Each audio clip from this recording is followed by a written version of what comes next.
Okay, hello all. Welcome to the second part of academic writing with Dr. Hadidi from Tabriz University. I will share the attendance link for e-certificate during the session. If you have any questions, please write in the chat box.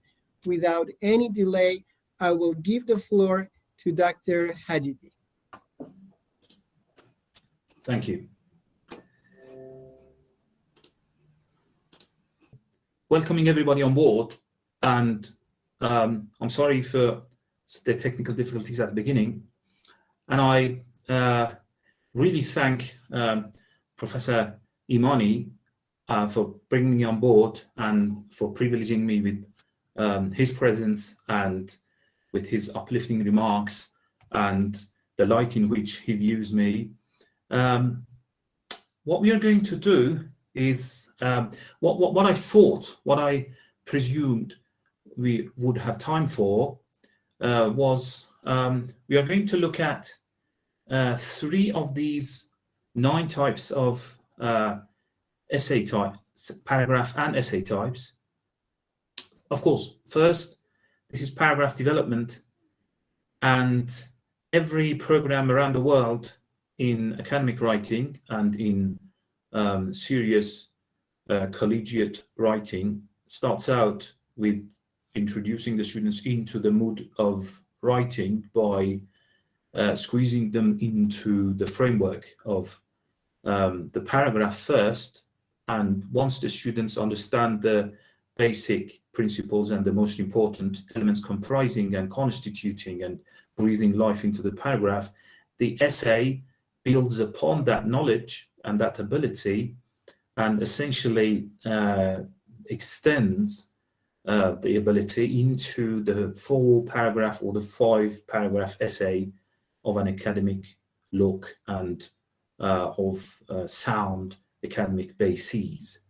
So what we are going to do here is look at paragraph development, because that constitutes the main platform, the main basis on which everything can rest.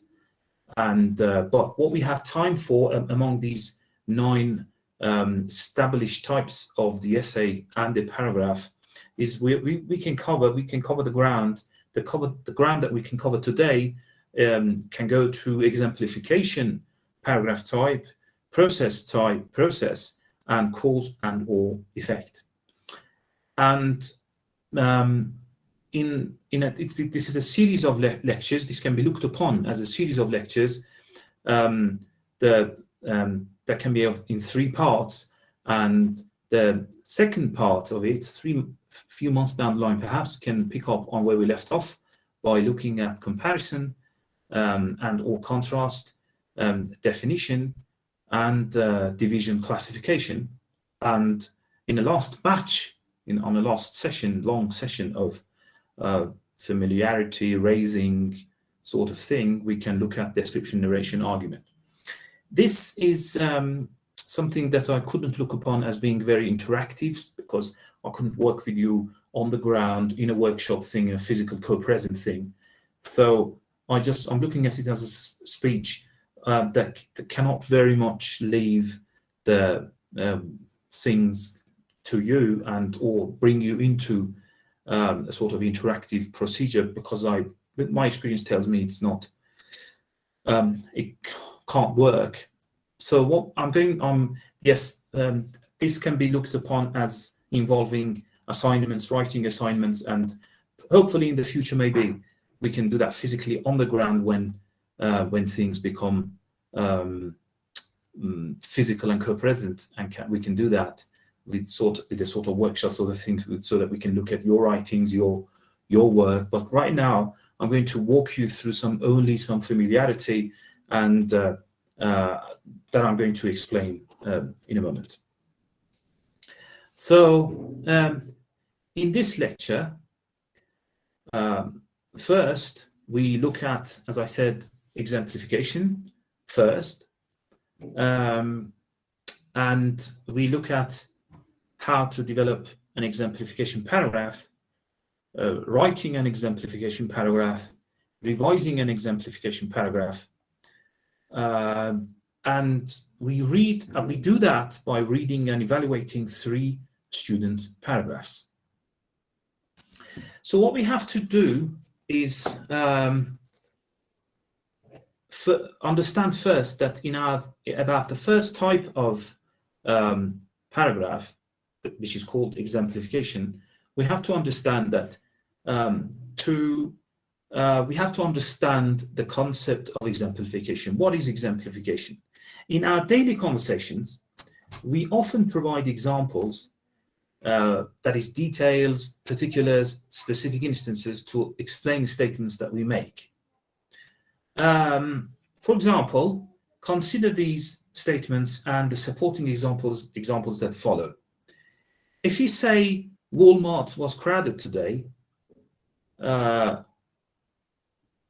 I can continue also when you're, for example, teaching. We know from pedagogy of speaking that good teachers of speaking, research shows that, for instance, they teach their students to always follow. If they make a statement, they are taught, they walk their students through the importance of providing examples immediately after making a statement, and good speakers always are taught to do that, are instructed to provide examples right off the bat of making a statement. So there were at least 4 carts waiting at each of the checkout counters, and it took me 45 minutes to get through a line.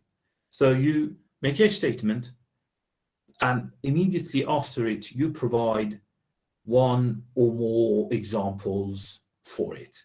What we're looking at in the paragraph is a limited number of examples. In a normal collegiate-looking, academic-looking paragraph, we don't need more than 1, 2 examples at the very most, because we don't have room for it, and we're not asked to provide more than 1 or 2 examples. But maybe if you're looking later on down the line, once we get into the mood of the paragraph, once we want to be initiated, and once we want to pick up the abilities, the ropes, the makings of a good academic writer that can write a 5-paragraph competent essay, we have to understand that growing into the time, into the mindset of an exemplification essay will require more imaginative work and sort of a more ready and a more prepared mind to come up with examples that would support a statement. And that is very important. But each to its own, and it's a step-by-step process. That's why we need to learn the paragraph first in order to get sort of initiated, get familiarized with the genre-based, with the conventions of the academic writing procedure. And once we get a handle on the paragraph, we obviously that is a more smoother road, a more smooth road to being able to write an essay successfully. So that's why we are looking at the paragraph today, by looking at exemplification first, which is the more established conventions of academic writing that I checked over the last 5 years, 10 years even. They all list these 9 paragraph types and essay types, and they start with exemplification because it is the concept of support in academic paragraph, in academic essay type, always is manifested and is realized more vividly when we are talking about exemplification, because support in the form of examples is a more comes to mind more readily than other kinds of support. So for instance, if I say Walmart was crowded today, and I'm talking about the concept of support, a main idea in the paragraph. So if my main idea is Walmart was crowded today. Consider the statement to be a main idea, or your topic statement, or your opening statement. There are various names for it in established conventions of academic writing. So if my main idea, if my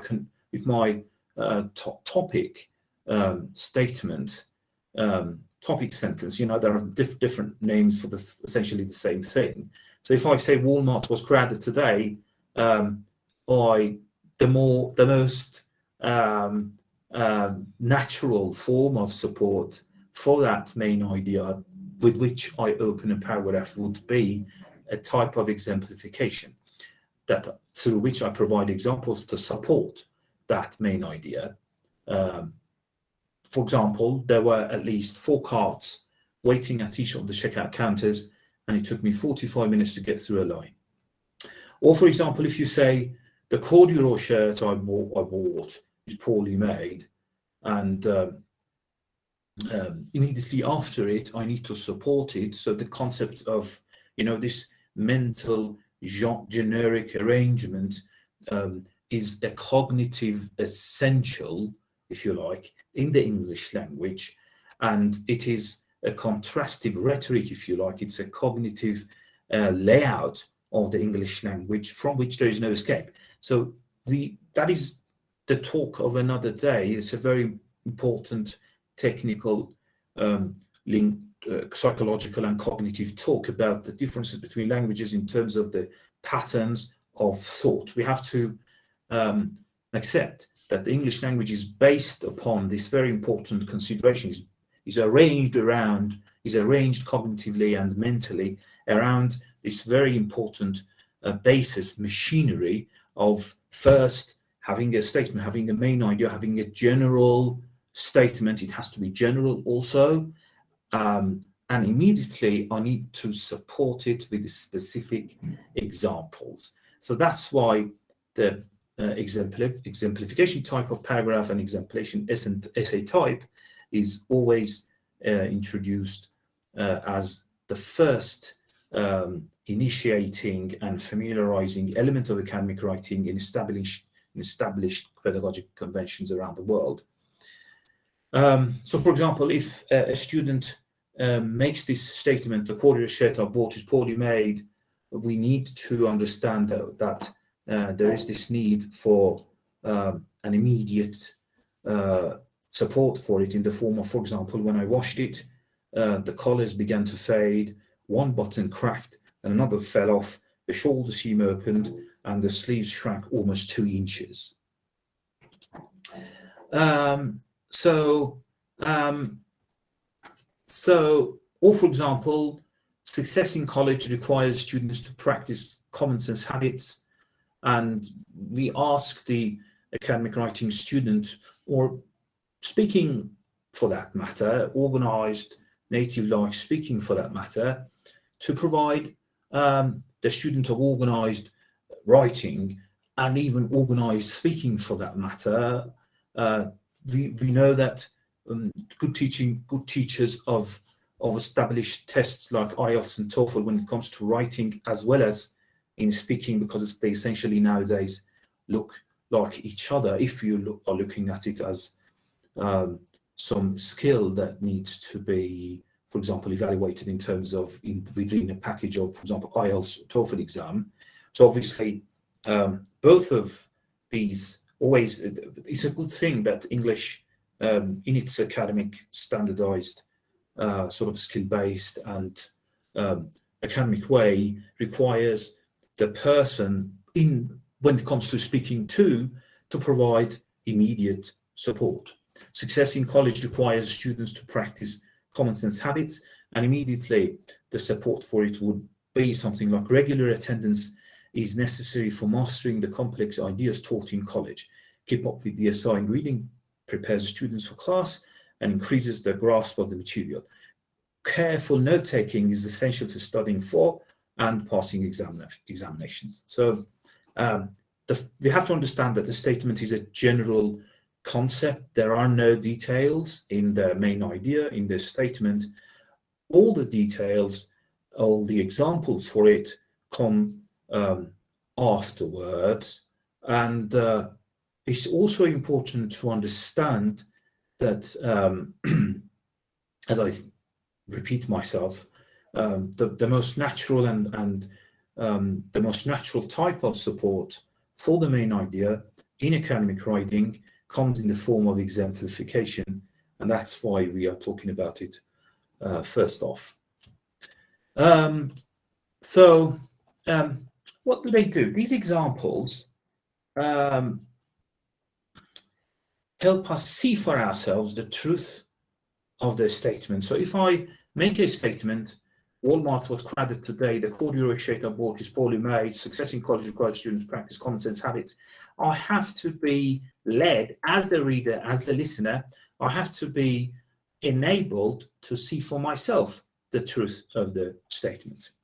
And that is very important. So in paragraphs 2, explanatory examples help the audience fully understand the point. And also it's very important to, as the listener, to be provided with these examples, because lively specific examples by the writer, by the speaker, add interest to a paragraph that I'm reading or listening to. So in exemplification paragraph type, we are asked to provide a series of examples to support a topic sentence. Providing examples to support a point is one of the simplest and most common methods of paragraph development. So as I said, to learn about this type of essay and type of paragraph, we can read student essays, native speaker students. Actually, these are native speaker students, and which research has shown that, you know, being led to, being walked through the procedures, the steps that these native speaker students took to come up with their writing and the problems that they had, or the steps that they took, will help us to develop and what the examples they use to develop their points in the main idea. It will help us understand crucial points and ask crucial questions about these students' essays, and will help us to understand the important dimensions of writing involved that we have to be cognizant of. So as I said, the book, actually, the providing examples to support a point is one of the simplest and most common methods of paragraph development, which is something that the established conventions and books of paragraph development over the recent years, they all point to the need in pedagogy to present and to walk the students through this kind of paragraph development first before others, because that's where we can actually make the students aware of the relationship, the English mind, the English language, cognitive composition, cognitive layout, in cognitive linguistics we call it the cognitive model. You know, the cognitive model of reality in the English language is centers around this main point, main idea statement, and a series of supporting sentences arranged around this central axis of cognition, axis of thinking. So that's why also what we do, and also what good teachers do, and what they can start out with.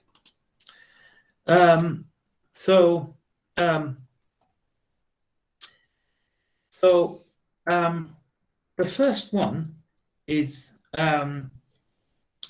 by a student. We also get other details about these students further on down below. And the first paragraph that the teacher asks student, the native speaker student, to now we are trying to walk the native speaker student through the ropes, through the steps of an academic paragraph. And we will also pick up on one of these. There are 3 paragraphs here. One of these students to look at the steps that they took, actually the actual steps that they took to come up with their final version, and the way the instructor sort of led the students through all that. So, Confessions of an Internet Addict. My addiction to the internet is causing several problems in my life. So this is the first sentence. I have numbered the sentences. In analyzing and in learning paragraph writing, we need to number the sentences, and we need to be specific with the number of these sentences, the arrangement of these sentences, because that we need to be able to look back upon which sentences, for example, support my point, which sentences lack a unity, lack coherence. That we are going to look at, and you will see why in established conventions of academic writing, the sentences have to be numbered. Of course, if you're looking at it in an organized classroom learning sort of way, we're not talking about the final paragraph. We are obviously talking about learning it, and a sort of a workshop sort of thing to first learn the rope, pick up the ropes. And obviously a paragraph does not have numbers, and sentences are one after another, in a paragraph, and there are no numbers. But for ease of small paragraphs, I have numbered. Larger paragraphs, I have also numbered, but I have had to squeeze the sentences one after another because there were no space in one page. We need to have a glimpse, the snapshot of it in one slide, because that's very important to get it in one slide. So my addiction to the internet is causing several problems in my life. The first issue is my expanding waistline. I used to enjoy exercising and playing tennis 4 days a week, but now my need to catch up on Twitter and read the latest sports blogs has stopped me from exercising. In the last 6 months, I have followed every major sports story, but I have also gained 30 pounds. The second issue is my online shopping. I no longer have to leave the house to buy groceries, clothes, or cleaning supplies. With the quick touch of a button, I can have my items ordered and within days delivered. The worst issue, however, is my dying social life. Whenever a friend texts to meet up, I usually ignore the text or respond that I'm busy. Fewer and fewer friends are texting anymore, so even if I wanted to go out, I don't have anyone to meet. Although the internet benefits most people, it has had a negative impact on my life. So take a good look at this paragraph, because we are going to obviously need to work on it in a moment.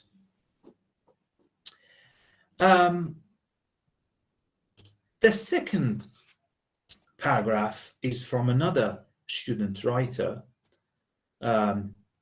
called Office Politics. Obviously, these are the titles and topics that the instructor has asked the students to go through the steps of writing and coming up with the final version. This is the final draft that we see. Office politics is a destructive game played by several types of people. For instance, 2 supervisors may get into a conflict over how to do a certain job. Instead of working out an agreement like adults, they carry on a power struggle that turns the poor employees under them into human ping-pong balls being swatted between 2 angry players. Another common example of office politics is the ambitious worker who takes credit for other people's ideas. He or she will chat in a friendly fashion with inexperienced employees, getting their ideas about how to run the office more smoothly. Next thing you know, Mr. or Ms. idea stealer is having a closed door session with the boss and getting promotion points for his or her wonderful creativity. Yet another illustration of office politics is the spy. This employee acts very buddy-buddy with other workers, often dropping little comments about things he or she doesn't like in the workplace. The spy encourages people to talk about their problems at work, that they don't like their boss, the pay, and the working conditions. Then the spy goes straight back and repeats all he or she has heard to the boss, and the employees get blamed for their poor attitude. A final example of office politics is people who gossip. Too often, office politics can turn a perfectly fine work situation into a stressful one.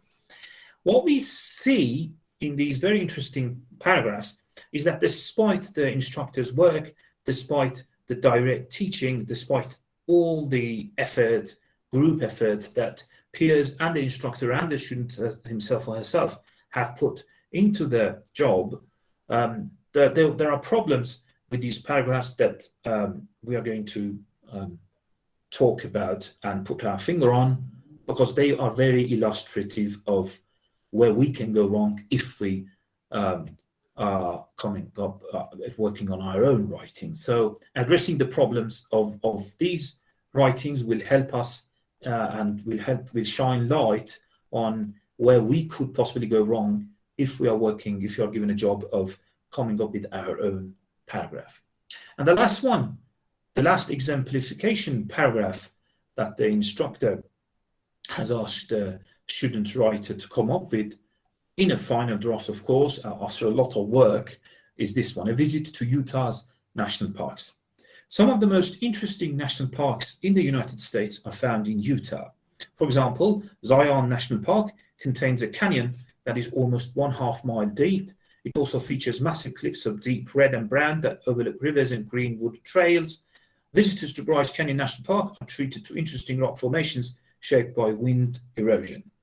Included are several large solid rock horseshoes, which are topped with delicate stone columns in fantastic shapes. South Dakota's Badlands National Park is another place one can see landforms created by erosion. In most cases, it's the wind that has cut the stone, but in others, water from rivers, long dried up, has done the sculpting. Utah's Arches National Park is well named because of its stone arches. Tourists are often seen photographing the park's beautiful red rock formations, whose shading varies with changes in sunlight as the day goes on. Petroglyphs or engravings in the surface of rocks can be found in Canyonlands National Park in the southeastern part of Utah. Many of these carvings are more than 1,000 years old. Finally, Capitol Reef National Park is interesting because of its large white rock that looks a lot like the United States Capitol in Washington, D.C. So, always we ask 4 batches of questions, 3 or 4 batches of questions about each paragraph. About unity, we can ask that one question: which 2 sentences in a visit to Utah's national parks are irrelevant to the point that some of the most interesting national parks in the United States are found in Utah? In order to spare you, as I said, the interactive effort and the interactive, obviously, the time being wasted in the interactive effort for you and I to join forces, I have answered it myself to spare you that, and it is sentence 6 and 7. So the main idea in this paragraph is some of the most interesting national parks in the United States are found in Utah. Now, let us look back on why sentences 6 and 7 do not relevantly support this main idea. The main idea is some of the most interesting national parks in the United States are found in Utah. It is sentence 1. We know that the statement or the general main idea, the theme, the topic sentence is always encapsulated within the first sentence of the paragraph. That's, of course, as a general rule. It can sometimes change, given the second sentence. In some exceptional cases, it can also be the last sentence of the paragraph, but the default version, the default agreement among established convention in the established convention of academic writing around the world is for the main idea to be encapsulated within the first sentence. Now, sentence 6 and 7 are irrelevant to this. In other words, they are troublesome, and they are the sentences that should be changed or should be removed from the paragraph. South Dakota's Badlands National Park is another place one can see landforms created by erosion. Now, this is a very problematic sentence because South Dakota is not Utah.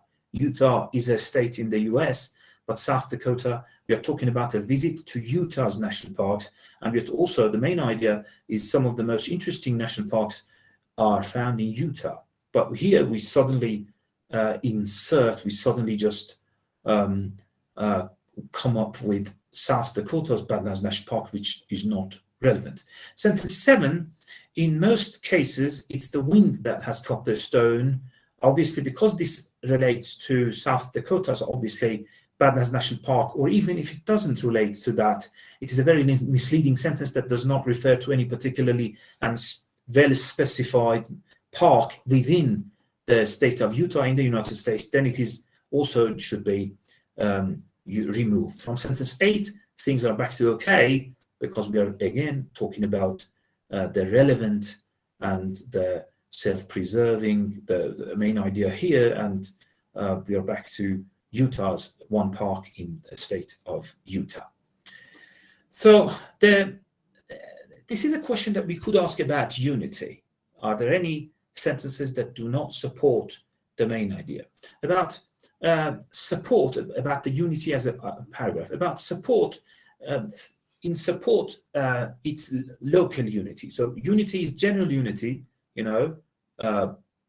one main idea and all of the sentences in the paragraph. Support is the local unity, the support of each idea. If there are, for example, 3 examples, are they talked about at sufficient length or not?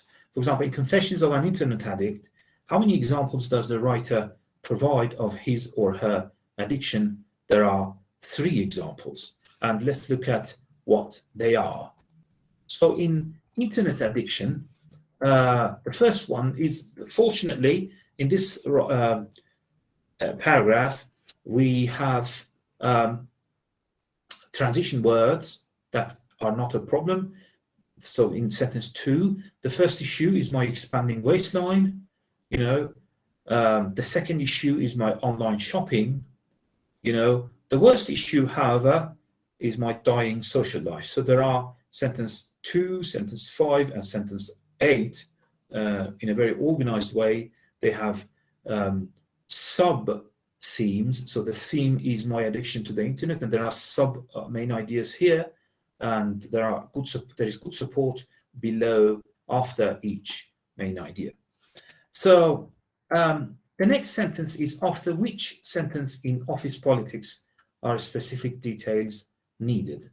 The answer I have provided myself, it is sentence 11. Now, why sentence 11 do not have specific details? Let's look at sentence 11 in office politics. So in office politics, I start with the first sub-theme. 2 supervisors may get into a conflict over how to do a certain job. And sentence 4 is another common example of office politics. And sentence 7, yet another illustration of office politics, is a spy and what the spy does. And we have the description, the exemplification by the writer, good one. And the 4th example of office politics is people who gossip, for which we don't have any actual support, which is a problem.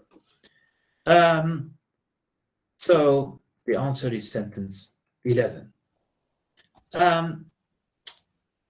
The third type of questions, the third body of questions that we can direct at any student paragraph writing is, for example, what are the 4 transition words or phrases that are used to introduce each new example in office politics? This is called a question about coherence. So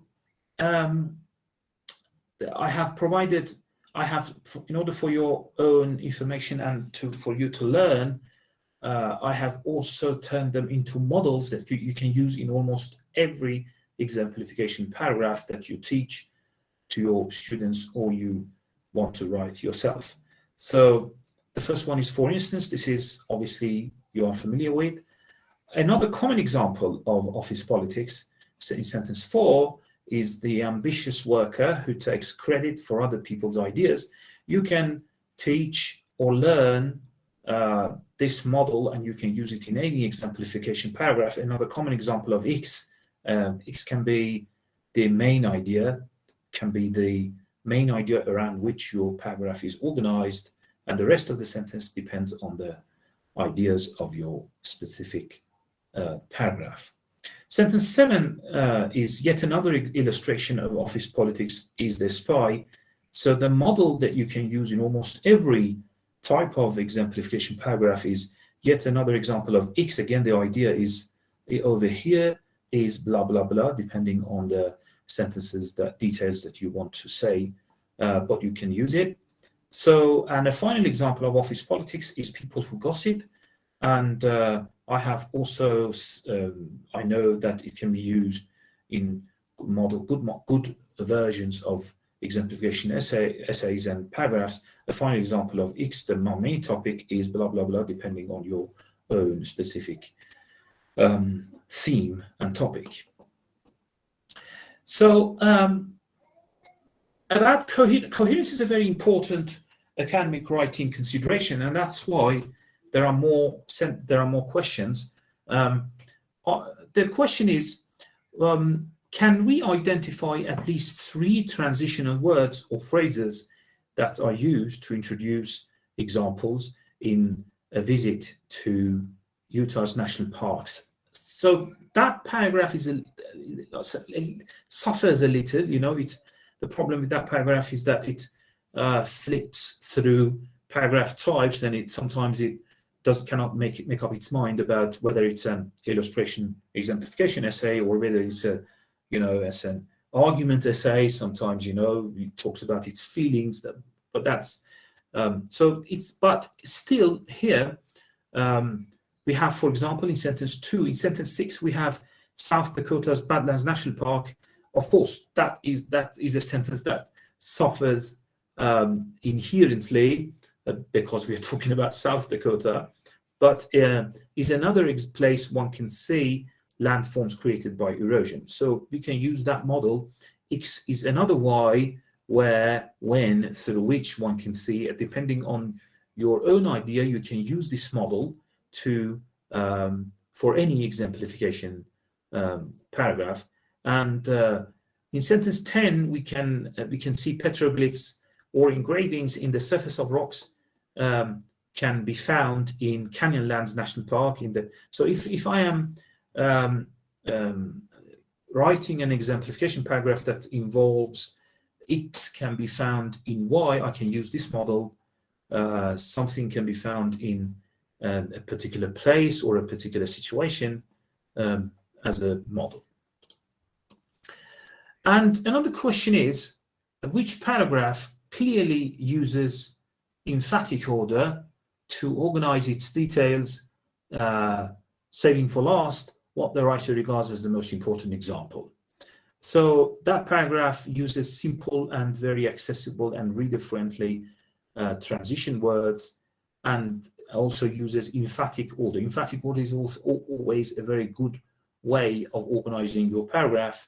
So Confessions of an Internet Addict does that. Why? Let's look at it. So for example, here I have emphatic order, so for example, saving, and I save for last, good exemplification essays sometimes save for last what they regard to be the most important example of an idea. So for instance, look at the last example, the worst issue, the phrase, the transition you can say, I have forgotten to turn it into a model. The worst issue, however, is my dying social life. So this combination of an emphatic adjective with an emotive load, with a very emotional load, is obviously a phrase as a transition that can be used to emphasize that you are saving for last what the matter that you regard to be the most important element of your emphatic organization. So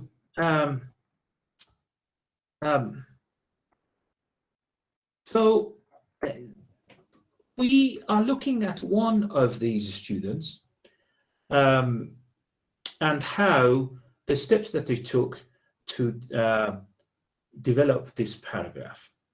Now, what we are looking at is to look at what the pre-writing stage that this student was led through by the instructor. We have to understand that, of course, that's a matter related to pedagogy, but nowadays we understand that the system, that the instructor, the peers, the language school, the society, the stakeholders, they need to lend a hand.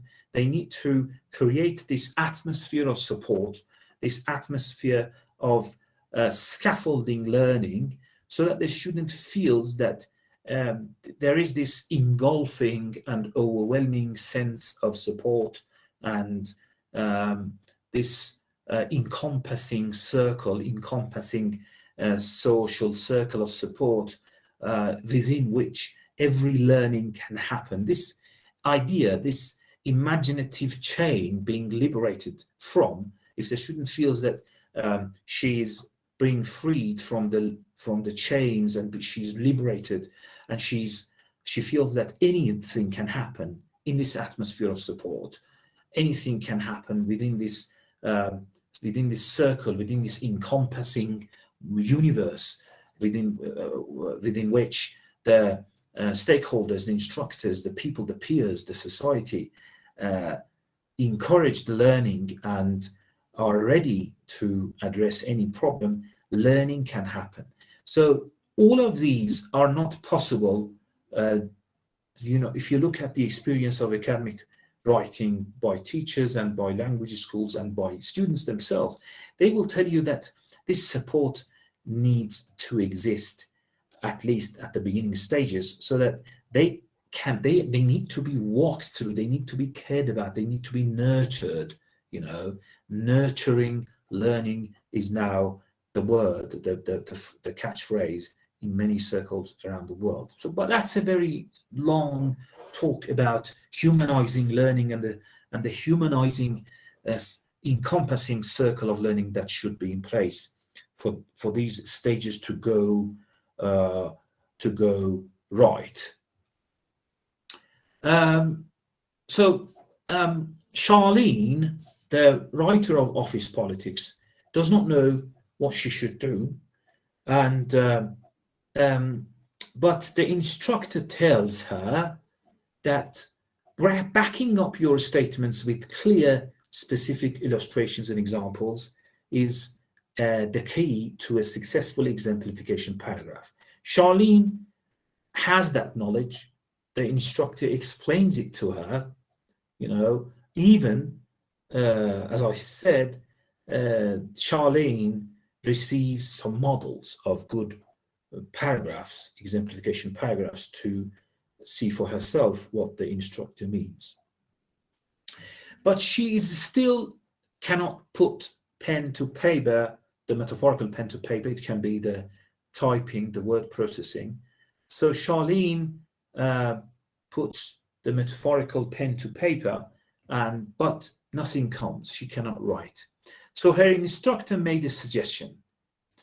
The instructor tells her that imagine that you are speaking with your friends over lunch, and you're telling them how you feel about something and why. Just look at it as a pre-writing and free yourself, you telling them how you feel about something and why. Charlene comes back with this idea that she has. It can be a very everyday idea. Like, for example, I'm so mad at my family, or my new apartment is really great. But the instructor comes back and tells Charlene that, okay, when you say you're over lunch with your friends and you're speaking with them over lunch about these ideas, but you wouldn't stop there. You would tell them how you feel and about something and why you feel about that. So the why part is the example, is the exemplification. You wouldn't stop there. You would add, as exemplification, to illustrate, you would add what your family does that is annoying. In what way your apartment is nice. So you would be we are telling Charlene that you'd be making a general point and backing it up with examples. So that night, Charlene was on the telephone with her brother. She was complaining about the office where she worked. So she tells the brother, suddenly I realized what I was doing. I was making a statement. I hate the politics in my office. So it's important, that's a discussion of pedagogy. It's important in teaching writing to give your student time. Pre-writing nowadays is shown not to work in the classroom in the matter of one single session. You have to give your students time to go back home, observe the world, talk with friends, talk with the family members, and suddenly come upon an idea that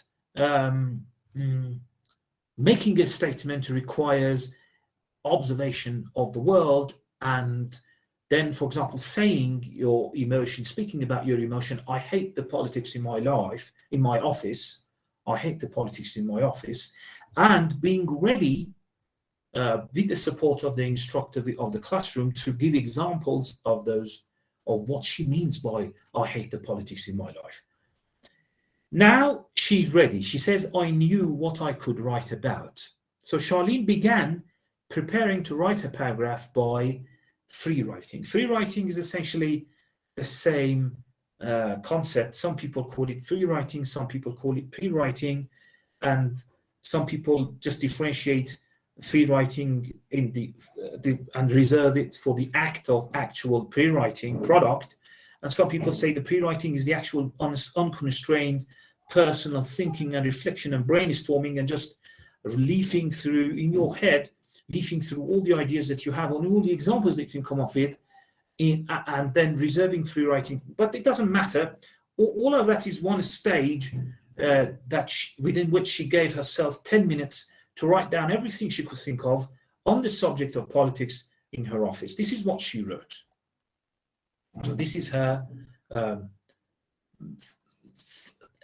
Now, it's very important for the instructor, that is what actually the instructor has done, to tell Charlene that the grammar does not matter, the sentence skills don't matter, the linguistics of the organization don't matter, nothing matters. It's just unconstrained, no holds barred, consecutive series of ideas that that come to life in your head without any organization. So that's what we call pre-writing. So this is the pre-writing that Charlene has come up with under instructions of her instructor. This is that just of all the places I've ever worked, this one is the worst that way. Can't trust anybody there. Everybody's playing some sort of game. Worst one of all is Bradley, and the way is Bradley, and the way he pretends to be friendly with people, gets them to complain about Ms. Bennett and Mr. Hankins, and then runs back to them and reports everything. He should realize that people are catching on to his aim and figuring out what a jerk he is. Melissa steals people's ideas and then takes credit for them. anything to get brownie points. She's always out for herself first, you can tell. Then there's all the gossip that goes on.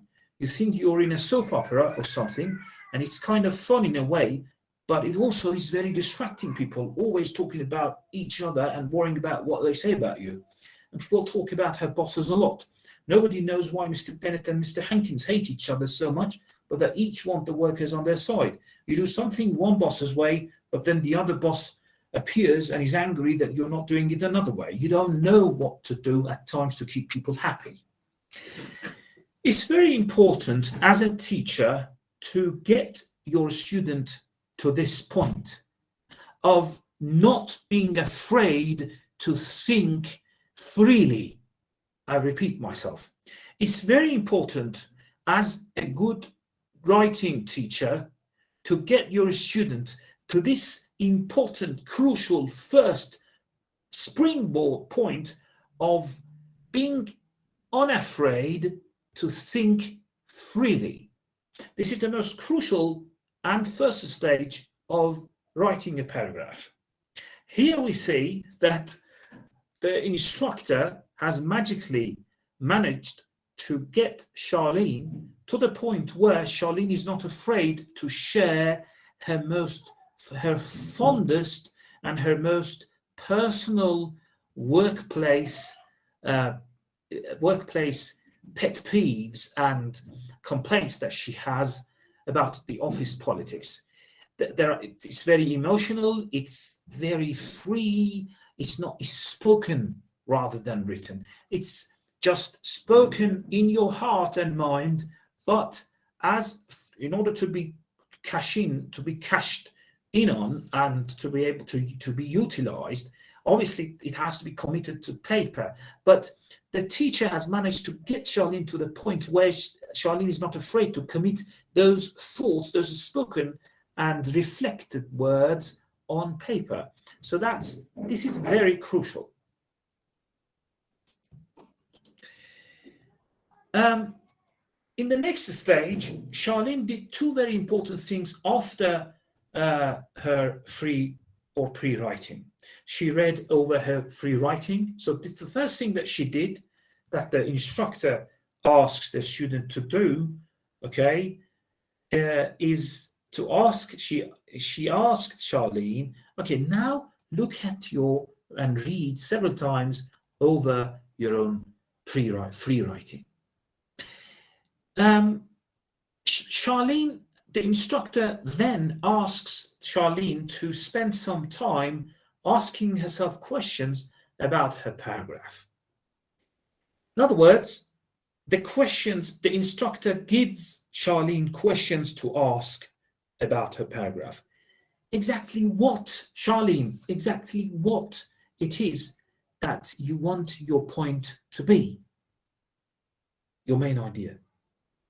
Exactly how are you going to support that point? With that in mind, she worked on several scratch outlines and using her free writing and came up with the following, ended up with the following.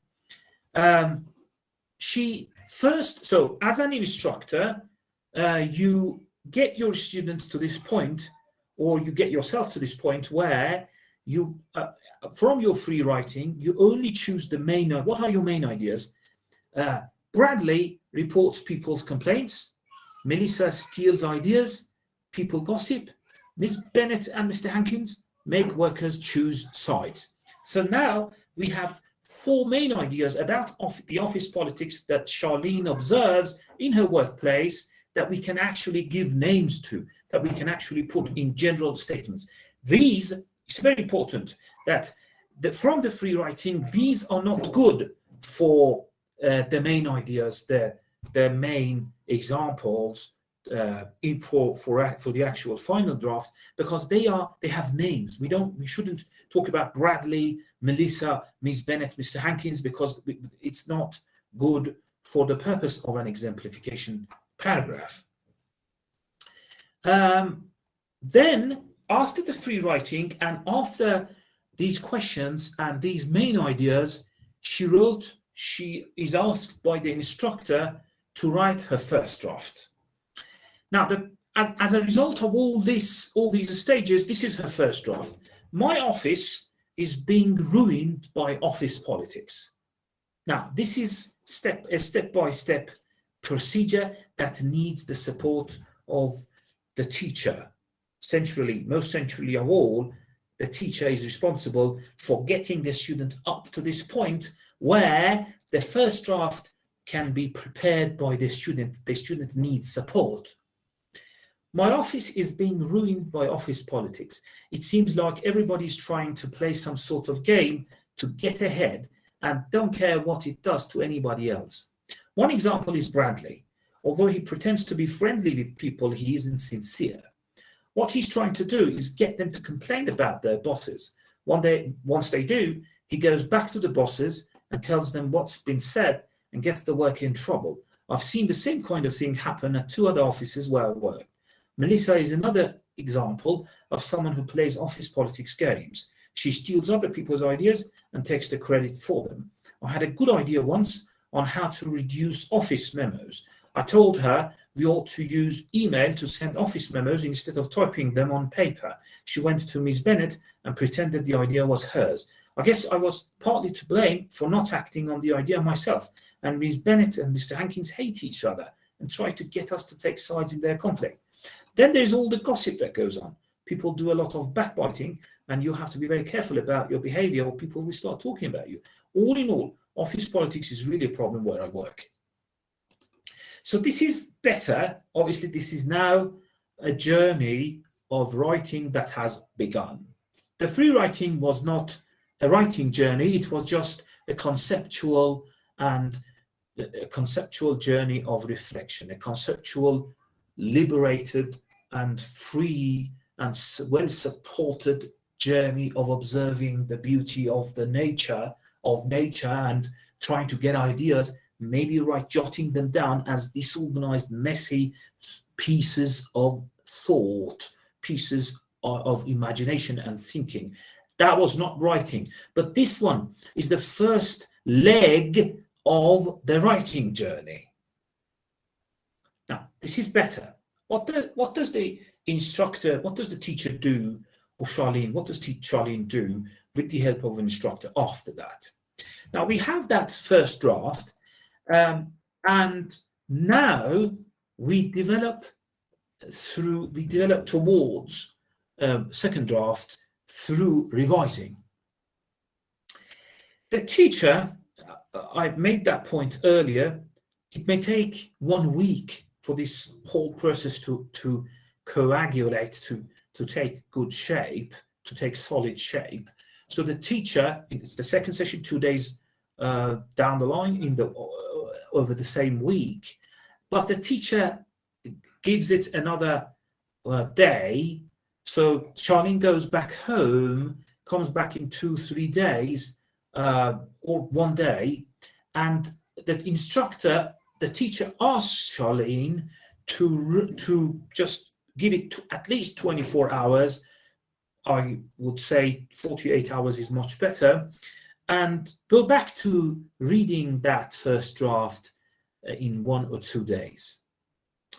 When she reread it after not even taking 1 peep back at it for 48 hours, when she revisited it, the teacher asks Charlene to talk about her reaction. What do you think about your own writing, your own free first draft? Charlene said, I think the paragraph would be stronger if I made it about office politics in general, instead of just politics in my office. Of course, this is an idea that the teacher included in her teachings herself.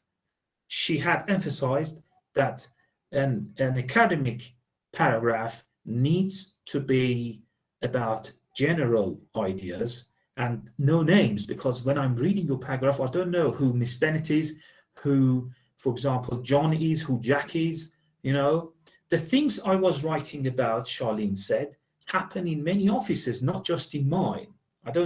Your readers do not know Miss Bennett. And our instructor wants us to try some third-person writing, as I said. Also, I need to make better use of transitions to help the reader follow as I move from one example to another. So it's at this stage, the journey from the first draft by the student to the second draft by the same student, that the teacher has to step in to talk about the linguistics of the organization of the paragraph. So it's at this stage that the instructor has said it, and this is her Charlene's reaction to her own first draft. So with these thoughts in mind, Charlene began revising her paragraph, and after several drafts, so that support does not end there. I have seen programs of writing, good successful programs of writing, that can take 2 to 3 weeks on one final draft. And we are talking about native speaker writers, native speaker students down here in college. So it's okay for you to teach 2 or 3 or 4 journeys, if you like, journeys through which the student travels with your help in a 2 or 3 month term, language school term. But if you really walk the student solidly through this journey and with the pace that the student needs, like this teacher, then you are sure to have left an impact. It can be small, but you are sure to have left an impact on the writing ability of the student. So let us read that final draft again, and let us see what this good teacher has done. I believe it may take, at least it has taken 2 weeks for this final draft to appear. And let us read it again for one last time. So this is the good paragraph, the final leg of her journey. Office politics is a destructive game played by several types of people. For instance, 2 supervisors may get into a conflict over how to do a certain job. Instead of working out an agreement like adults, they carry on a power struggle that turns the poor employees under them into human ping pong balls being swatted between 2 angry players. Another common example of office politics is the ambitious worker who takes credit for other people's ideas. He or she will chat in a friendly fashion with inexperienced employees, getting their ideas about how to run the office more smoothly. Next thing you know, Mr. or Ms. Idea Stealer is having a closed-door session with the boss and getting promotion points for his or her wonderful creativity. Yet another illustration of office politics is a spy. This employee acts very buddy-buddy with other workers, often dropping into the comments about things he or she doesn't like in the workplace.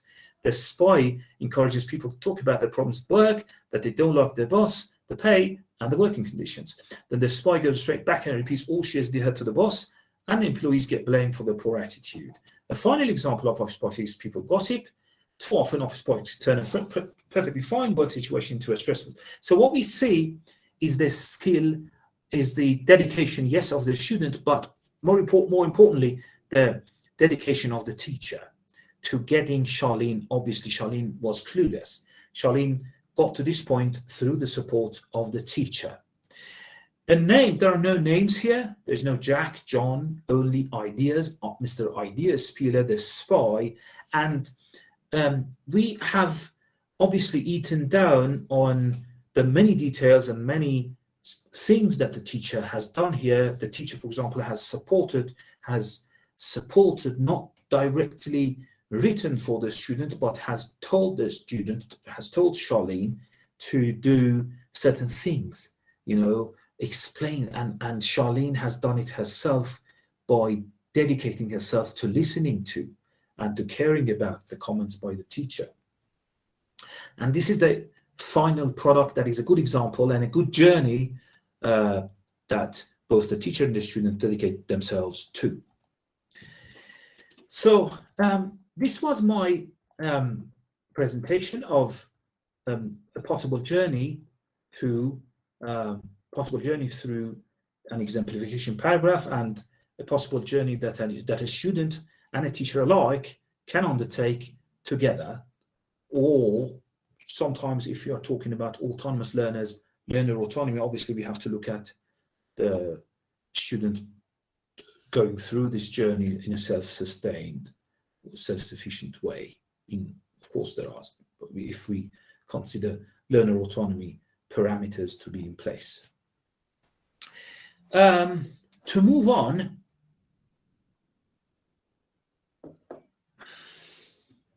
we will now look at a process paragraph.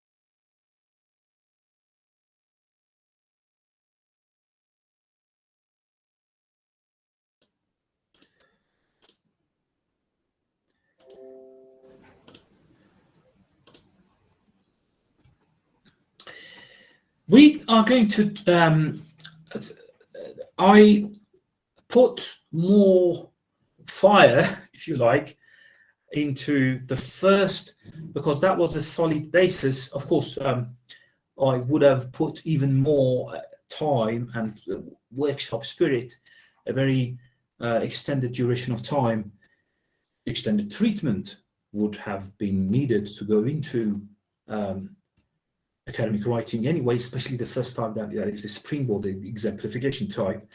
I would have put more time into it, but to get things off the ground. But this is a quick talk, and I think for purposes of interactive spirit of it, we can hope that in the future we can meet up to in actual spirit to walk to show you how you can be led on this journey with the support of a workshop, of a person running the workshop or running the classroom to help you arrive at that final nice looking leg of that journey. But it's a quick talk, so that was my rather quick version of how it works. This one can be shorter, I hope, because it builds upon what I said. This is a process paragraph, and we do the same by reading and evaluating 3 paragraphs by 3 native speaker students in college. So what we do is first look at processes. Every day, we have to understand that this is completely different from exemplification, but it has, again, the same pride of place in the 9 most central types of the paragraph in academic writing. When we talk about, it's very important to understand that when we talk about, for example, process paragraph after exemplification, or cause and or effect after process type, we do not mean that one is less or more important than the other. All of them are important central types of the essay and the paragraph that need to be addressed in their own right, and they are not obviously any less or more important than the others. About process paragraph, we need to understand that every day we perform many activities that are processes, a series of steps carried out in a definite order. Many of these processes are familiar and automatic. We know that tying shoelaces, changing sheets, using a vending machine, starting a car. We are seldom aware of the sequence of steps making up each activity, each such activity, using a vending machine, starting a car, changing sheets, riding a bicycle, tying shoelaces. And there are cognitive explanations for such activities. And in pedagogy, in psychology of learning, you know that these are called procedural activities or procedural learning. We are not declaratively aware of the processes involved. If we ride a bike, it doesn't mean that we know how for example, the chain works, how the pedals work, the physical, for example, the physical engineering aspect of it. So, but there are some activities like when we are asked for directions, giving directions to a particular place, we try to read and follow the directions to for a new game. We may be painfully conscious of the whole series of steps involved in the process, and this is true for both the reader, for both the reader, listener, and speaker and writer. So recent studies on linguistics and human learning and cognitive sciences, they show that, and in pragmatics, fortunately, the findings are the same. They point to the fact that the reader and the listener exerts the same amount, almost the same type cognitive load of effort as is exerted by the speaker and the writer. Both of them join forces to construct meaning and communicative load. We cannot look at, for example, the speaker going through more cognitive effort than does the listener, for example. We know that from linguistics and from other human sciences. So a type of paragraph you will be sometimes asked to write is a process paragraph, one that clearly explains how to do or make something.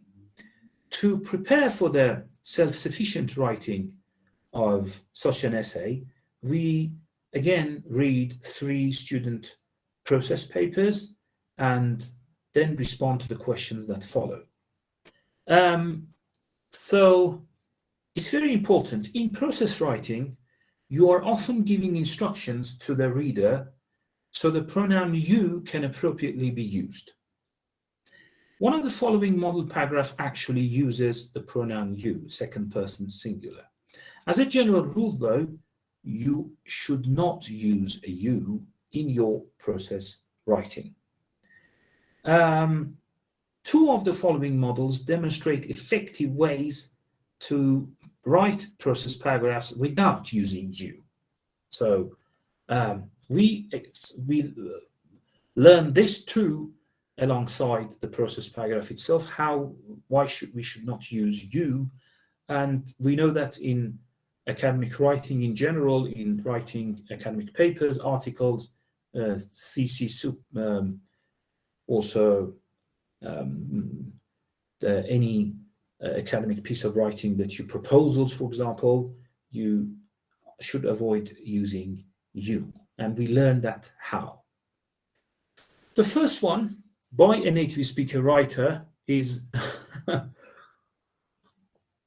now this is what is happening here. The instructor, from experienced teachers, they know for a fact, they know firsthand that students are different from one another. Some students are more resistant to change and are more resistant to be squeezed. They are more resistant against being squeezed into the framework and into this undertaking this journey that has several legs, right? It can take 2 or 3 weeks. They are not ready to mentally and individually to do it. Students are different, people are different. We know that from human psychology. And the instructor has asked one of these more resistant and more unwieldy, if you like, less manageable students to write something that fits into the pattern of his or her life. So the instructor has asked that a student to write about the process of how she, or I don't know if it's a she or a he, sneaks into the house at night. It looks like by the meaning portrayed, by the actual story portrayed here, I can see that we are talking about a he. So sneaking into the house at night. So the instructor, this is the final version. Now imagine the effort, the dedication that the teacher has put into initiating the student into this final draft. I mean, into coming up, just leading the student up to this point of this final draft. Imagine the dedication that this teacher must have put in. So the first step I take is bringing my key along with me. Obviously, I don't want to have to knock on the door at 1:30 in the morning and rouse my parents out of bed. Second, I make it a point to stay out past midnight. If I come in before then, my father is still up and I have to face his disapproving look. All I need in my life is for him to make me feel guilty. Trying to make it as a college student is as much as I'm ready to handle. Next, I'm careful to be very quiet upon entering the house. This involves lifting the front door up slightly as I open it so that it does not creak. It also means treating the floor and steps to the second floor like a minefield, stepping carefully over the spots that squeak. When I'm upstairs, I stop briefly in the bathroom without turning on the light. Finally, I tiptoe to my room, put my clothes in a pile on a chair, and slip quietly into bed. With my careful method of sneaking into the house at night, I have avoided some major hassles with my parents. So there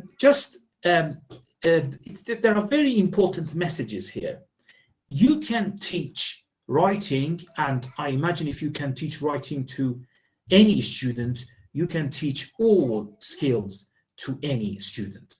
So it's very important to understand that this teacher is obviously very dedicated, and she has been able to train this obviously very problem student, and I don't know if what we can call it, tricky student. Let's call it tricky student into by doing what?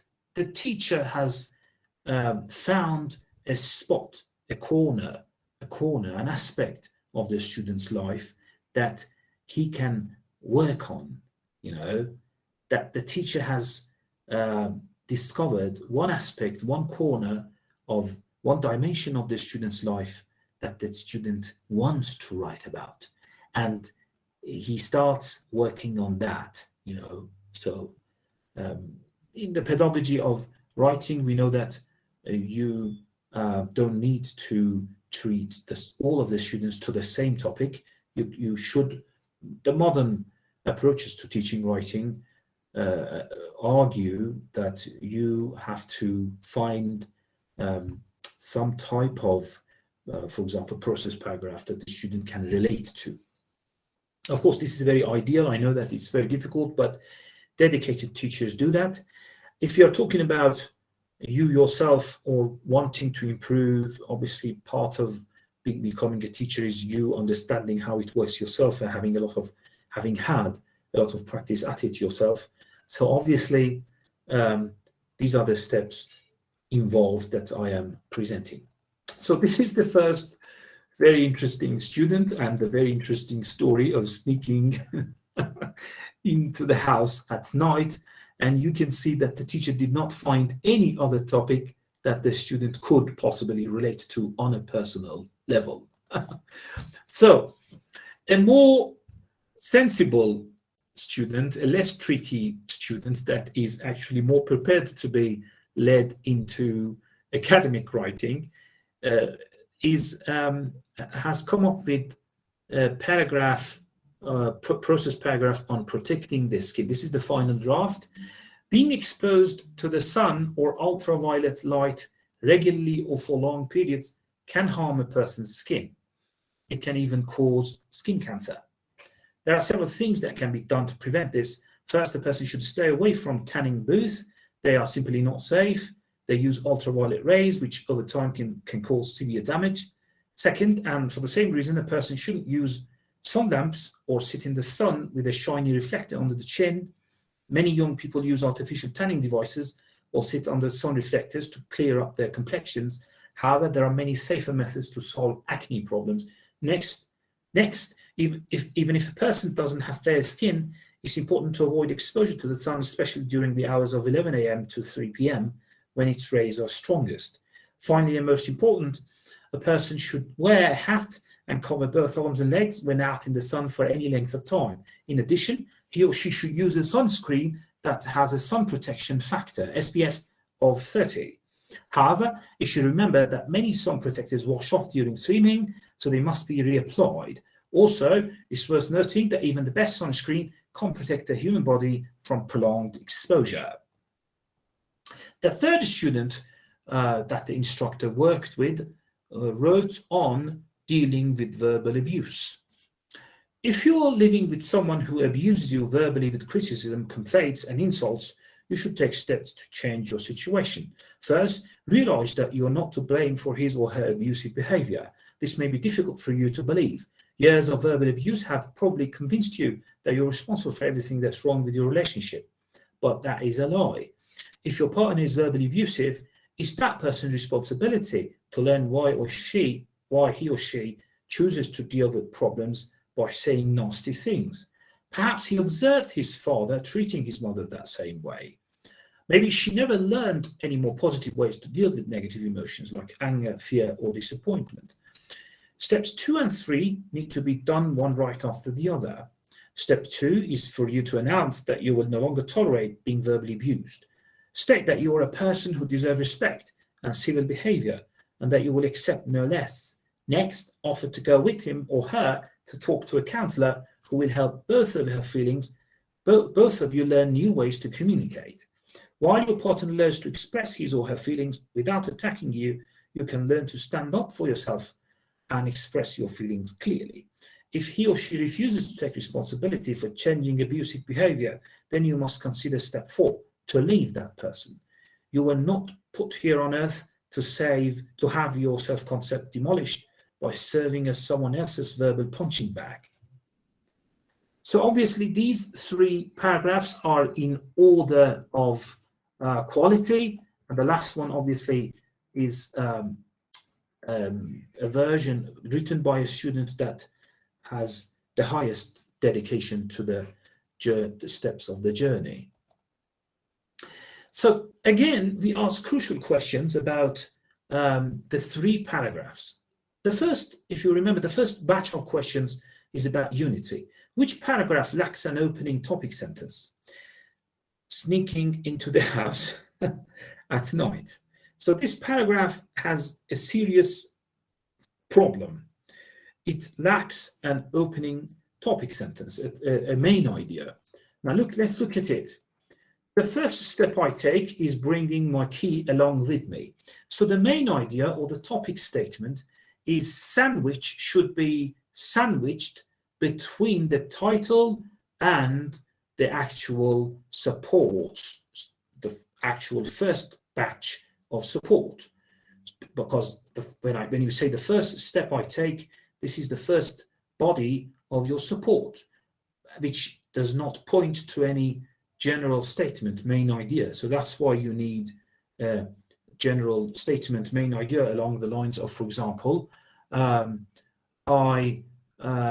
are several steps I take to sneak into the house at night without being noticed. So this first main idea for the whole paragraph is missing. Which 2 sentences in sneaking into the house at night should be eliminated in the interest of paragraph unity? So the teacher has worked a lot to teach the student about what unity means. Things that do not support the main idea. Examples, processes that do not support, or sentences, ideas that do not support the main idea should not be included in the paragraph. Now, sentence 5 and 6 should be eliminated, even if we are talking about paragraph unity, because that paragraph in its final version does have some unity, but sentence 5 and 6 do not marry up do not point up to the umbrella idea, to the umbrella main idea governing the whole paragraph. Why? Look at sentence 5 and 6. Sentence 3 starts with the second support. I make it a point to stay out past midnight. It means I always make sure that I do not come back to sneak into the house before 12 midnight. And he explains, if I come before 12 midnight, my father is still up and I'll have to face his disapproving look. Even this sentence is a little too this writing obviously is too emotional, but this is what the teacher has to make do with, because obviously sometimes you have to make do with a student's emotionality, in pedagogy, even if it means distancing the student from the elements of correct English, correct grammar, or nice looking academic paragraph. Even if it's a half-baked attempt, you need to get the student off the ground, get the student's progress off the ground using emotional elements that the student can relate to. Obviously, the student relates to that, but sentence 5 and 6 are too irrelevant even by the standards of this. When the student don't need to mention them, even by the standards of this student, sentence 5 and 6 are too irrelevant, they are too emotional, and we are writing about a process paragraph, not the expression of your emotional position. For example, sentence 5, all I need in my life is for my father to make me feel even more guilty than he always does. So trying to make it as a college student is, as much as I am already ready to tolerate, ready to handle, I don't want him to give me another disapproving look. I don't want him to make me even more guilty. So sentence 5 and 6. In the interest of support, we wonder which sentence in Protecting the Skin, that is obviously a better written by a student more dedicated. Always remember, when I say better, but ask any experienced teacher. This first student, look at this, may very well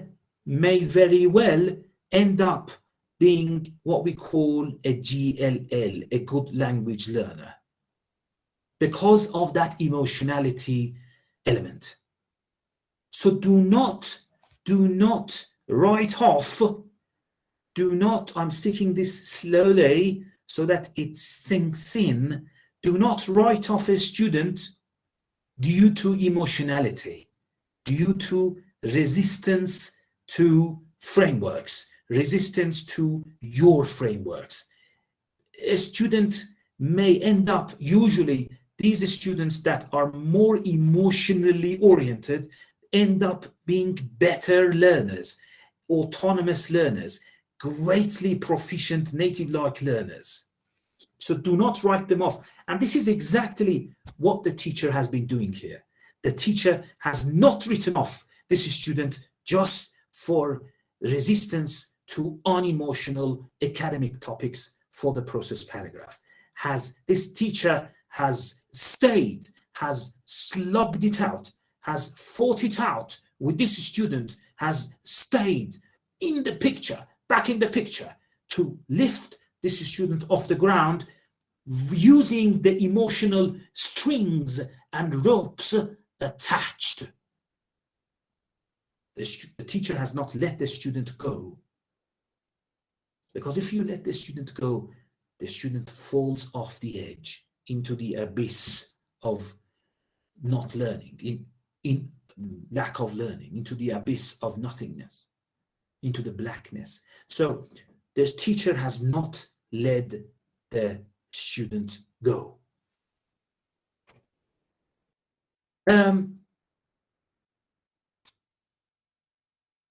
After which sentence in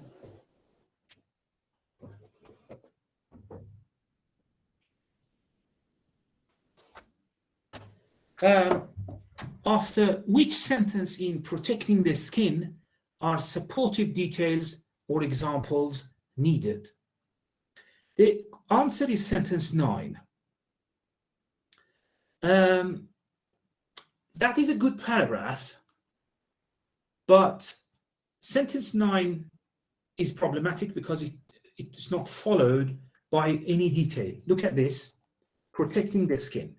Sentence 9, however, there are many safer methods to solve acne problems. When you say there are many safer methods to solve acne problems, you mention something that needs support, but after it, there are no examples of what do you mean many methods to solve acne problems.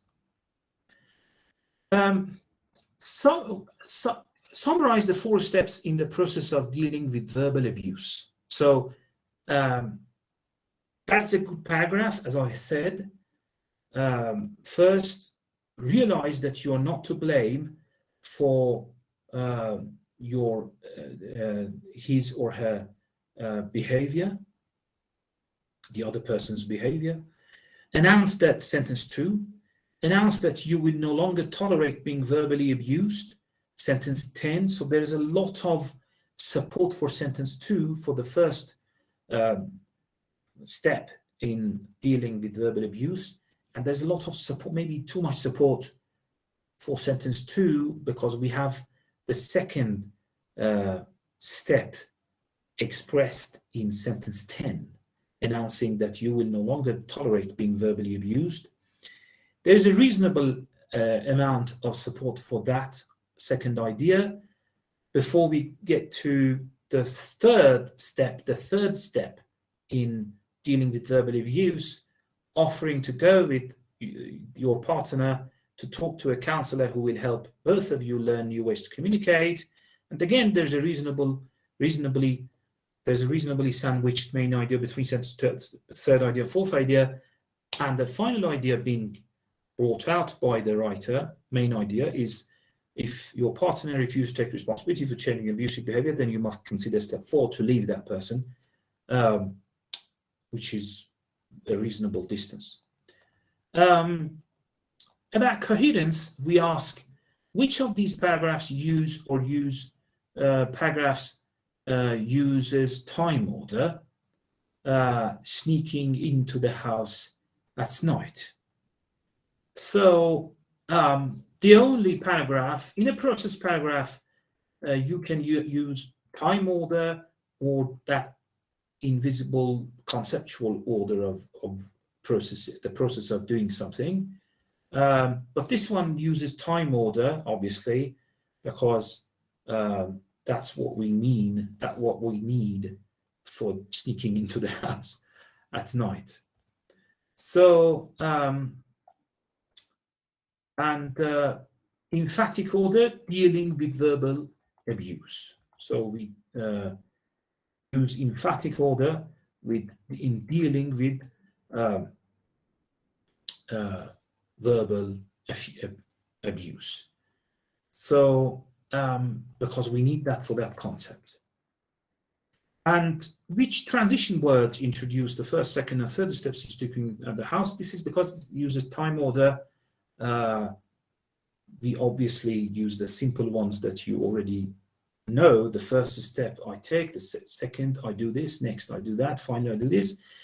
Native speakers usually tend to, apart from the first model, the first step one takes, or the first step one is to take is verb plus ing. Apart from that, native speakers usually tend to come up with full sentences after the word second, next, and finally. You need subject, verb, object, the main sentence. So that's what native speakers do, and that's the more correct version of doing it.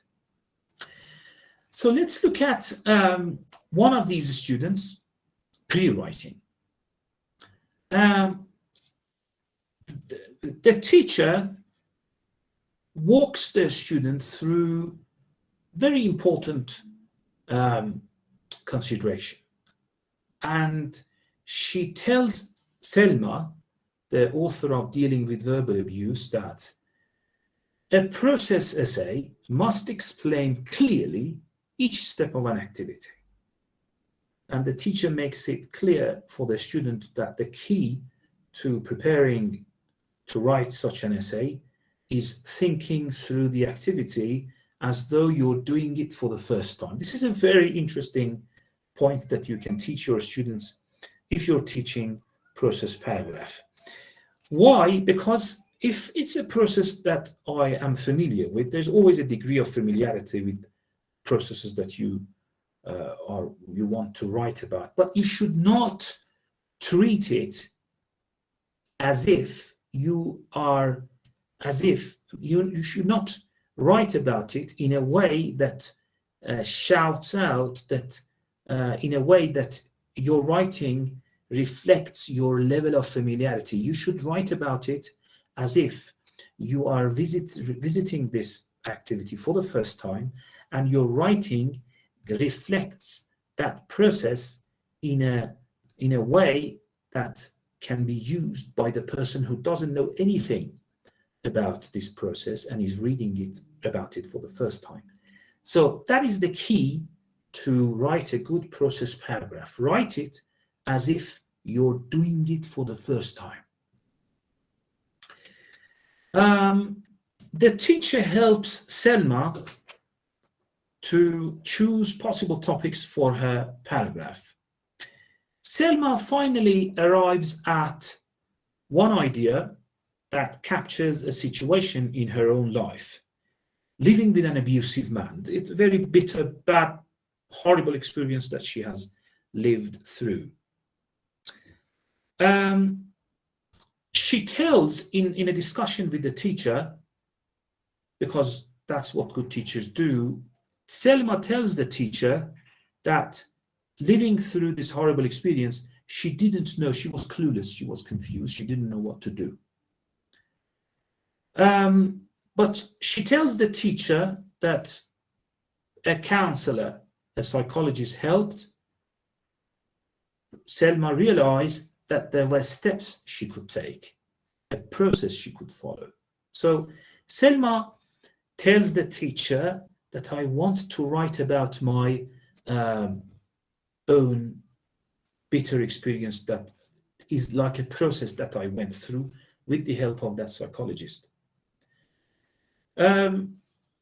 So Selma tells the teacher that she remembers this and she decided to write about it.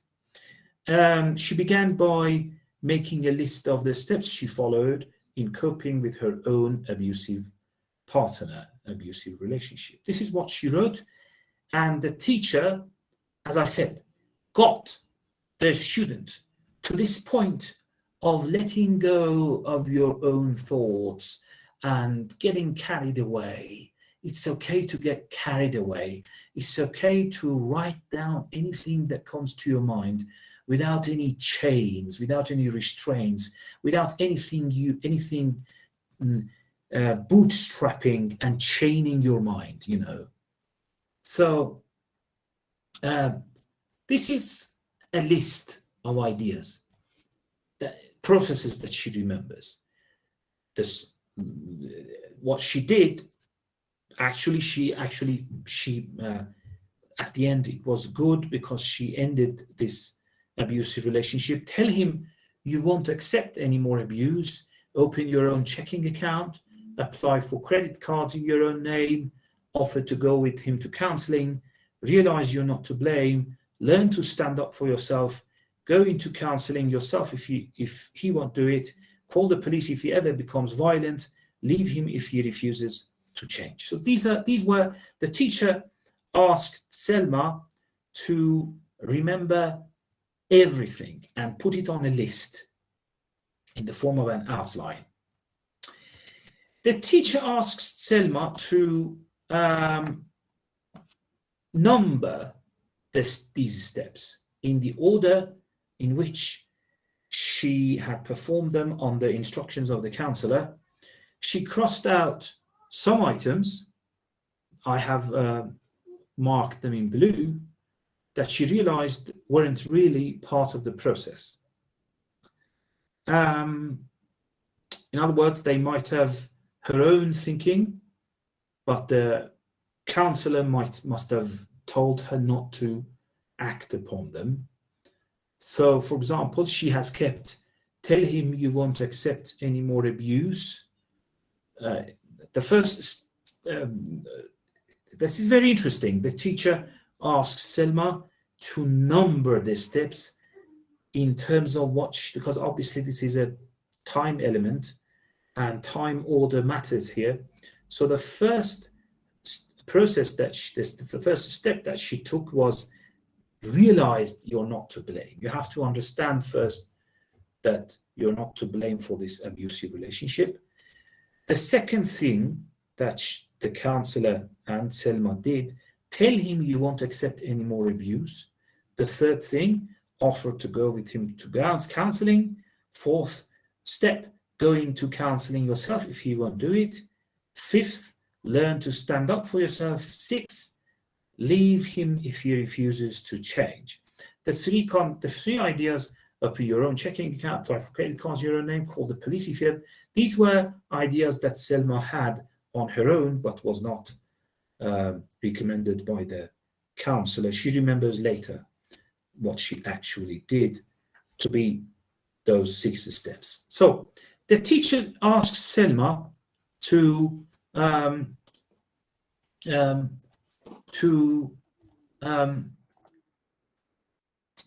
group these items into 4 steps. That you are not to blame.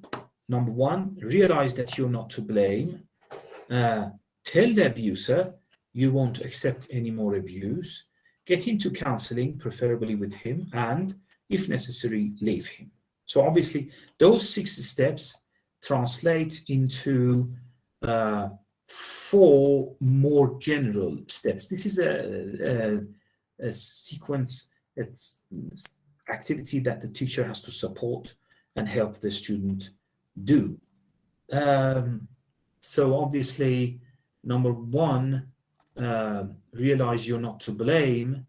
Number 2, tell the abuser you won't accept any more abuse. Number 3, offer to get into counseling with him. And number 4 is essentially encapsulated with number 3 and number 5 and 6, learning to standing up for yourself. Number 5 is essentially number 2, so it marries up to number 2, standing up for yourself, but it also marries up to number 5 and to number 6, leave him if he refuses to change. And that's why we have 4 general ideas. This is a stage where the teacher gets into the picture to help and to organize the ideas into more general, as many as general as possible. So this is all of these help and support by the teacher helped Selma write her first draft. This is her first draft. That is very interesting. Now we get to know what's going on. Some people think that abuse has to mean getting punched and kicked, but that's not so. Verbal abuse can be as painful inside as physical abuse is on the outside. So this is first draft. It is not free writing. It's not the mental outline that the teacher helped Selma come up with.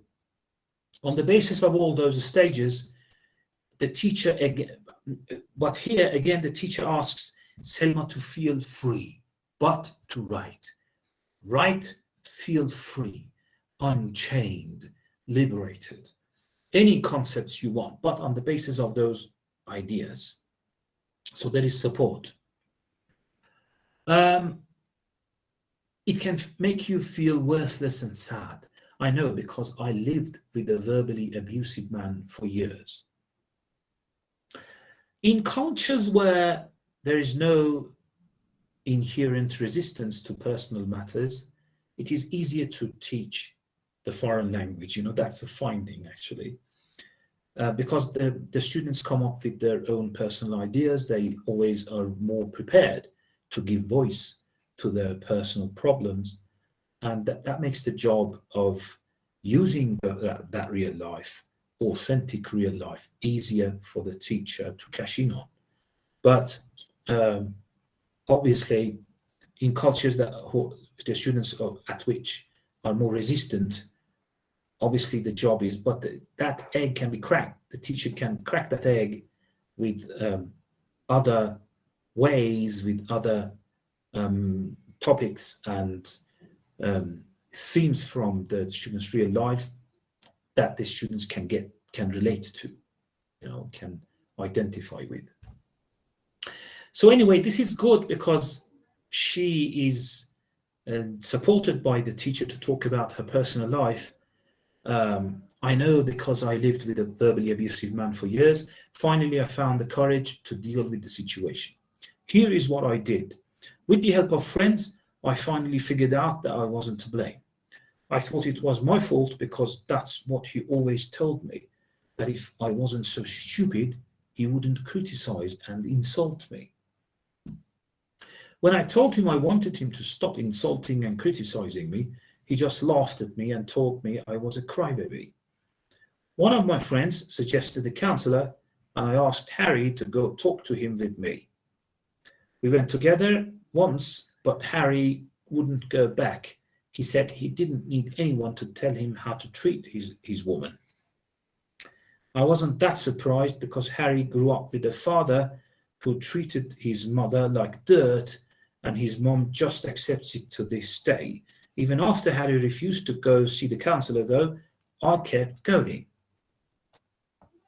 The counselor helped me see that I couldn't make Harry change, but I was still free to make my own choices. If I didn't want to live my life being Harry's verbal punching bag, and if he didn't want to change, then I would have to. I told Harry that I wasn't going to live that way anymore. I told him if he wanted to work together on better ways to communicate, I'd work with him, but otherwise I would leave. He gave me his usual talk about, I don't really mean half the stuff I say when I'm mad. I said that wasn't a good enough excuse and that I did mean what I was saying.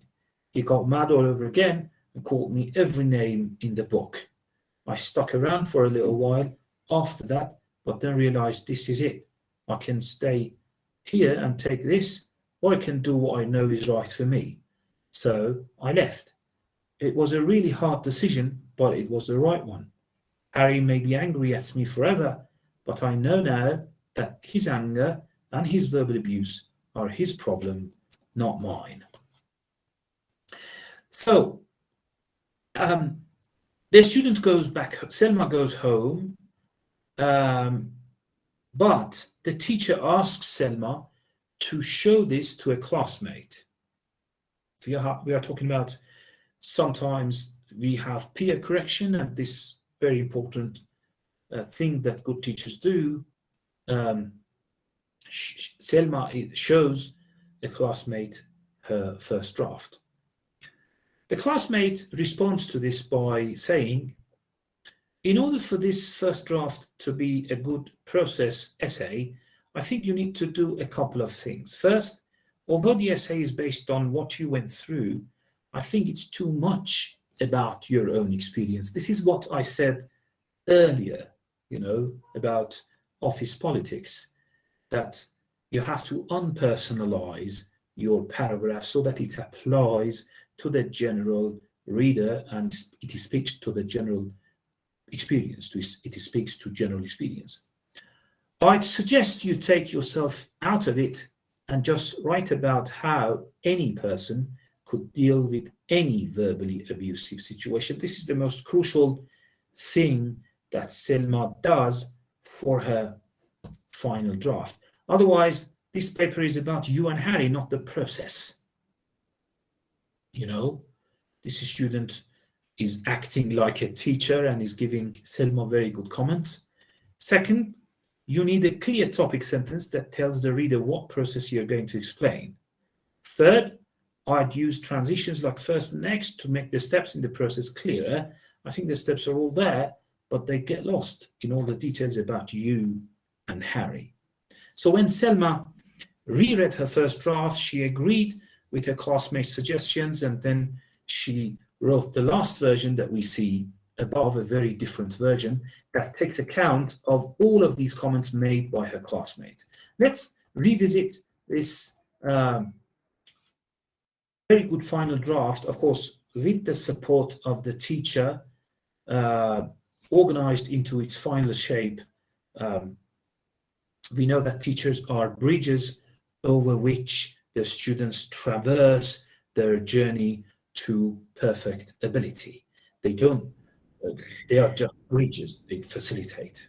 Excuse me, Dr. Hadidi. Yes. Actually, even Yes, though I'm finishing off. I'm finishing off. So this is her final draft, and this is my final words, because I won't have time to go into the next paragraph type. Let's read this final type again, if I have time. If you're living with someone who abuses you verbally with criticism, complaints, and insults, you should take steps to change your situation. First, realize that you're not to blame for his or her abusive behavior. This may be difficult for you to believe. Years of verbal abuse have probably convinced you that you're responsible for everything that's wrong with your relationship, but that is a lie. If your partner is verbally abusive, it's that person's responsibility to learn why he or she chooses to deal with problems by saying nasty things. Perhaps he observed his father treating his mother that same way. Maybe she never learned any more positive ways to deal with negative emotions like anger, fear, or disapproval. Okay, until sentence 9, we have a problem. You remember I told you that there's too much support sandwiched between sentence 9 that expresses steps 2 and 3 and sentence 2. There's too much support, there's too much emotion, there's too much personal emotion here, and there are also supporting details after sentence 2, between sentence 2 and sentence 9, that do not support sentence 2. Sentence 2 is realize that you are not to blame for his or her abusive behavior. But some of these sentences do not support sentence 2, and they are too emotional. The rest of the writing is more okay at the level of unity and support. I thank you, and Professor Imani, I'm not going to be able to go into the territory of cause and or effect paragraph. Thank you very much, and I leave the floor back to Professor Imani. Okay, thank you so much. It was really, really interesting and very informative, and I really, really enjoyed it a lot. But unfortunately, you know, our time is limited. So with your permission, I will open the floor for questions from audience. Okay, do we have any questions?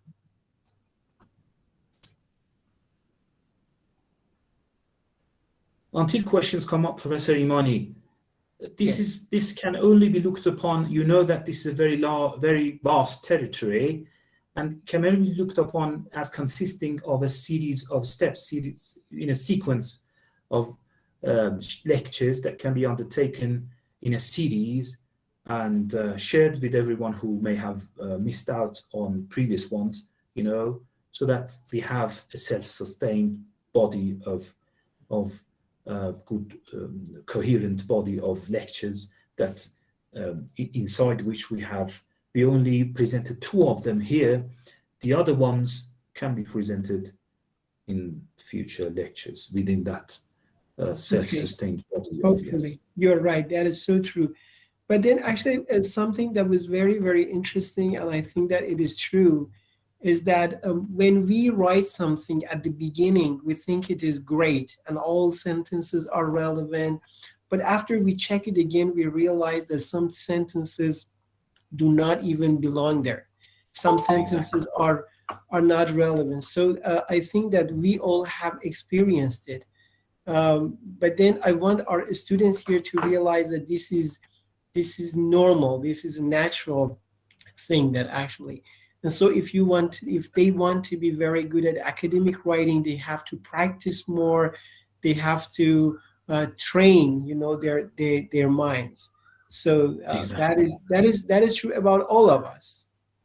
Exactly. And these are native speaker writers that I chose Yes, to exactly. present, to send out that strong message, to everybody that it's okay to obviously go through this journey and to feel lost sometimes, and to understand that this is a journey that has to be undertaken from the level of thought to the level of language, from the level of thought and pre-writing and free writing. And there are several drafts that we saw 3 weeks go by before the final draft could be arrived at. Yes. Yeah, that is so true. It takes years to be really good at academic writing. Yes. Okay, since there are no questions, everyone, we have come to the end of the second session, even though I did not really like it to finish, but we have to stop here. I hope that you all enjoyed the session as much as I did. Okay, it was very informative and a great session. I thank Dr. Hadidi and our dear participants again. Okay, everyone, I will see you next session. Bye-bye. Thank you very much. Goodbye.